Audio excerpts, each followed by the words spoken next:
नमस्कार। आज की इस विशेष दैनिक मार्गदर्शिका में स्वागत है। हिंदू परंपराओं का पालन करने वाले साधकों के लिए 9 मई 2026 की एक विस्तृत और व्यवहारिक रूपरेखा तैयार करना ही आज के इस विश्लेषण का मुख्य उद्देश्य है। आज हम पूरे दिन के महत्वपूर्ण मुहूर्त और नियमों को डिकोड करने वाले हैं। चलिए सीधे आज की रूपरेखा पर नजर डालते हैं। सुबह के शुभ मुहूर्त से लेकर दोपहर के कुछ दिलचस्प आहार नियमों और फिर आधी रात के गहरे आध्यात्मिक व्रतों तक हम आज पूरे दिन का एक शानदार रोड मैप तैयार करने वाले हैं। तो शुरुआत करते हैं दिन के सबसे बुनियादी हिस्से से, जो आज के दिन की नींव तय करेगा। देखिए, आज 9 मई 2026 है और दिन है शनिवार। विक्रम संवत 2083 चल रहा है।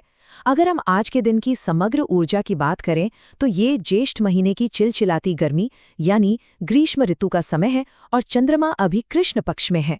सूर्यदेव उत्तरायण में गोचर कर रहे हैं। ये सारी बातें सिर्फ कैलेंडर का हिस्सा नहीं हैं, बल्कि आज के दिन की पूरी आध्यात्मिक ऊर्जा को समझने का आधार है।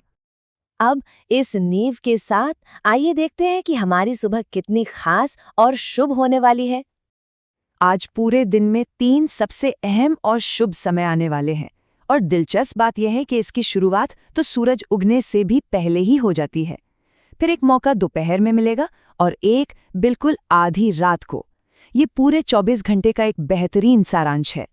सूर्योदय का समय सुबह 5:49 है, लेकिन जो साधक जल्दी उठने में विश्वास रखते हैं उनके लिए असली समय शुरू होता है 4:22 से।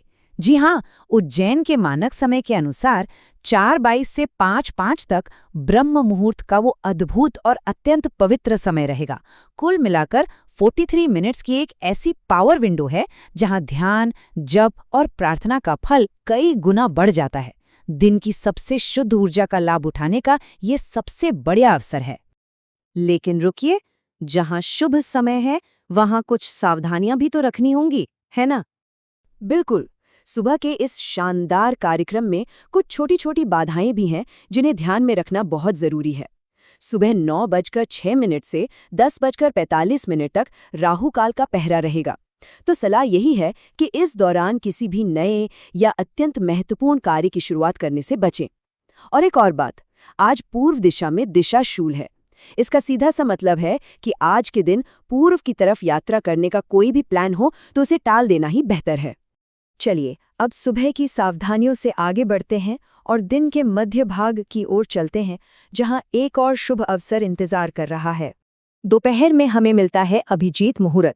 ये ठीक 11:57 पर शुरू होकर 12:50 तक रहेगा। मान लीजिए सुबह राहु काल की वजह से कोई शुभ काम नहीं हो पाया, तो ये सटीक ज्योतिषीय समय किसी भी नए कार्य को शुरू करने के लिए सबसे बेहतरीन अवसर है। ये लगभग 1 घंटे का समय दिन के बीचों बीच का सबसे उज्जवल हिस्सा होता है। अब आते हैं एक ऐसे विषय पर जो अक्सर लोगों को हैरान कर देता है, हमारे प्राचीन ग्रंथों में छिपे दोपहर के आहार नियम। आज दोपहर 2:02 पर एक बहुत ही दिलचस्प खगोलीय घटना घट रही है। चंद्रकलाएं यानी तिथियां एकदम से बदल रही हैं। सुबह सूर्योदय से ही जो सप्तमी तिथि चल रही थी वो ठीक 2:02 पर खत्म हो जाएगी और उसी पल से अष्टमी शुरू हो जाएगी। अब ये सवाल उठ सकता है कि इससे क्या फर्क पड़ता है।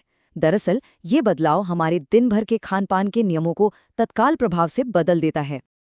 देखिए, यह एक बेहद सख्त आयुर्वेदिक बदलाव का प्रतीक है। दोपहर 2:02 से पहले जब तक सप्तमी चल रही है तब तक ताड़ का फल खाने से बिल्कुल बचना चाहिए।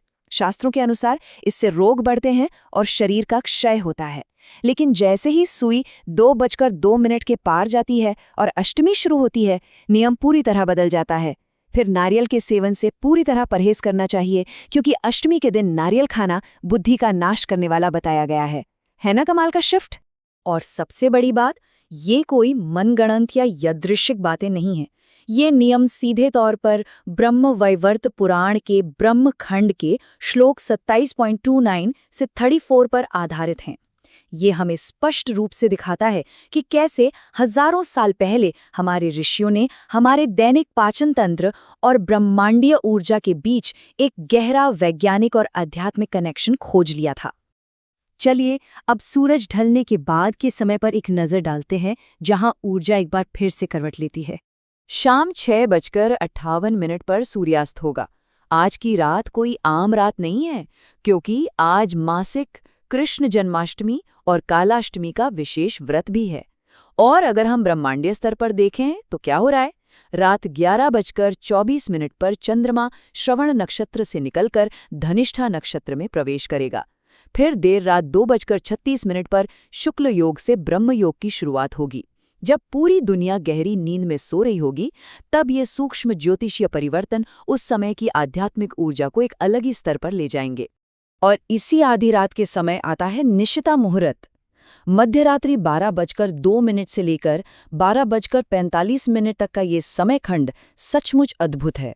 जो लोग गहन आध्यात्मिक साधना करना चाहते हैं, गुप्त मंत्रों का जाप करना चाहते हैं या गहरे ध्यान में उतरना चाहते हैं, उनके लिए ये आधी रात का समय सबसे चरम और सर्वाधिक शक्तिशाली माना जाता है।